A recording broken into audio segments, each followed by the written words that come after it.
What's going on, everybody? It's Aurora coming at you with a brand new video, and I have to work in like the next 5.5 hours.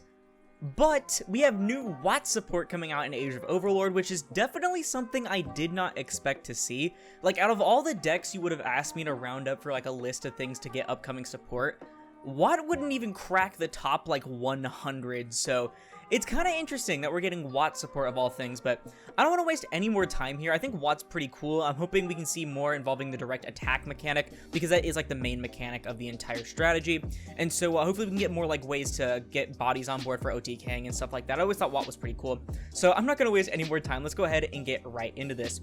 So starting off, we have Watt Tuna, and you want to know something funny? I looked at this artwork and I literally thought it was going to be Watt Tuna, and it's actually Watt Tuna. That is so funny. Alright, it is a level 4 Light Thunder Tuner with 800 attack and 700 defense. You can only use the first and third effect of this card's name each once per turn.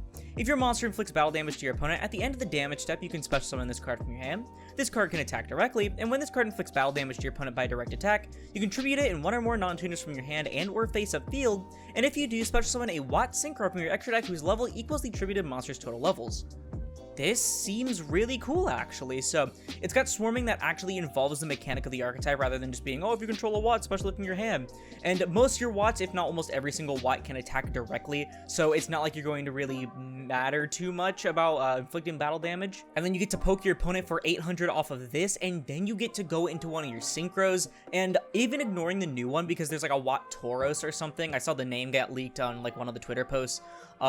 Even ignoring that, you have some really cool synchros. Like, I think it's Watt Chimera or Watt Hydra, one of the two. Like, you poke directly and then like you rip a card from your opponent's hand or something like that. It's really good. And so to make that during the battle phase and get even more damage out is going to be super huge for not just going for game, but also to control the resources. So yeah, this looks to be a really nice card for the archetype. Next up is the new Synchro Watt Tauros. There's 3 cards, by the way, a main deck monster, a spell, and a Synchro monster. This is a level 8 Light Thunder Synchro with 1600 attack and 1700 defense. Of course, they always have to have super low stats because attacking directly is just too good otherwise, I guess. It requires 1 Watt Tuner and 1 or more non-tuner Thunder monsters. You can only use the second effect of this card's name once per turn. This card can attack directly, and when it inflicts battle damage to your opponent by direct attack, you can shuffle 1 Watt Tuner from your graveyard and 1 face-up Thunder non-tuner you control into the deck, and if you do, special summon 1 Watt Synchro monster from your extra deck except Watt Tauros. Okay, so we have even more battle phase quick synchro effects.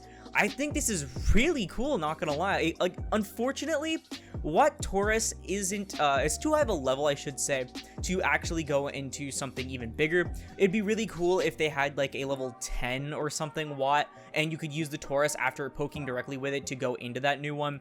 But I do like the fact that you can literally go, poke directly with something, special Tuna, poke directly with Tuna, synchro into this, use this to poke directly again, and then use this to go into something else. I think it opens up a lot of doors to actually do some heavy damage in the battle phase. I kind of do wish it had a separate effect on top of this, though. And finally, we have Watt Kingdom, which I think is a retrain of an existing card, right? Am I tripping? Yeah, it was Watt Castle and now it's Watt Kingdom, like how we had Toon World and then Toon Kingdom. This is a continuous spell that says you can only use the second effect of this card's name once per turn. Each of your opponent's monsters in the same column as this card and or one of your Watt monsters cannot activate their effects when that activate when they are normal or special summon. You can target 1 Watt monster you control. You cannot special summon monsters for the rest of the turn except Thunder. Also special summon 1 Watt monster with a different name from your deck. Then you lose life points equal to the summoned monster's attack. Okay, so as much as I kinda don't like giving lower tier decks random floodgates to try and give them a win condition, I think this one's fine because it only stops things that are on summon effects like Stratos effects and stuff like that, which funnily enough right now is really good against decks like Vanquish Soul. And then I really like that second effect because I literally just mentioned that the Watt monsters have really low stats, so that means you're not going to be losing too much life points when you get a free Watt monster from your deck.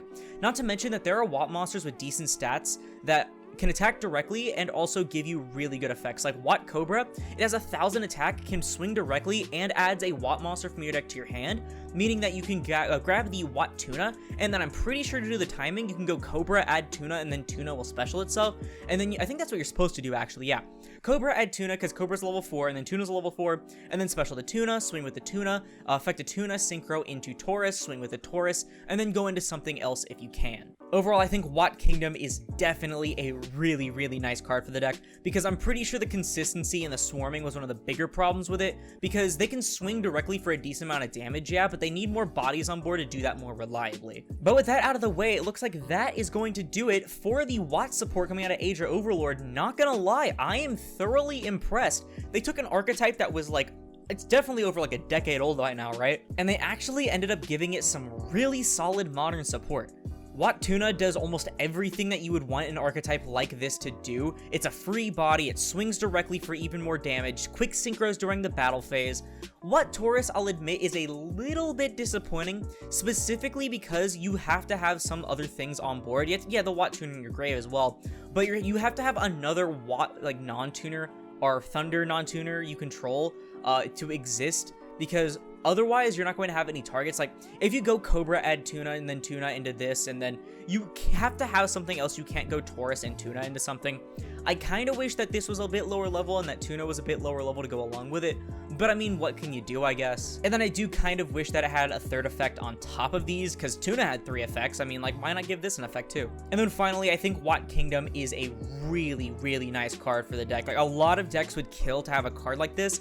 Even ignoring the first effect, just having a once per turn free special summon from your deck, I still don't think that this is going to be nearly enough for Watt to see remotely any competitive play, but any people that play Watt as like a pet deck or like as a fun deck, I'm sure this is some really solid support for y'all. But I don't know, that's just my opinion. Let me know yours down in the comments below, because that's going to do it for the video. If you liked it, please sure leave a like, as I'll split this video and the channel into recommended. And if you like this content and wish me like it, like the rest of my review series, then perhaps consider subscribing, because we're going to 5,000 subscribers by the end of 2023. Lots of messages, supports the channel and anything else, and it's absolutely free. If you want to support me directly though, while also getting some awesome TCG merchandise in the process, check out Tapio cards in the link down below. Use code Aurora5 for 5% off your purchase at checkout, and to support me financially. But once again, thank you all so much for watching, and I'll see you in the next one.